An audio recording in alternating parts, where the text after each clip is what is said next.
Yo empecé a consumir bastante joven y, bueno, aparte de consumir, empecé más con la delincuencia. Luego ya cuando tenía mucho dinero me empecé a drogar bastante. Me he sentido bastante juzgada por ser mujer porque al final siempre andaba con chicos con esa vida y yo era la única mujer.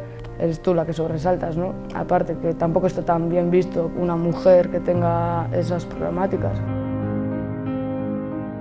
A concienciarles también que ese problema existe y pues en realidad es una enfermedad, que más me gustaría que fuera fácil quitártelo y ya está, ¿no?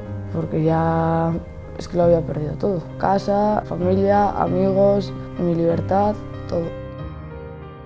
Que no les dé vergüenza, que pidan ayuda y que si quieres que lo puedes conseguir, porque si lo he hecho yo es que cualquiera lo puede hacer.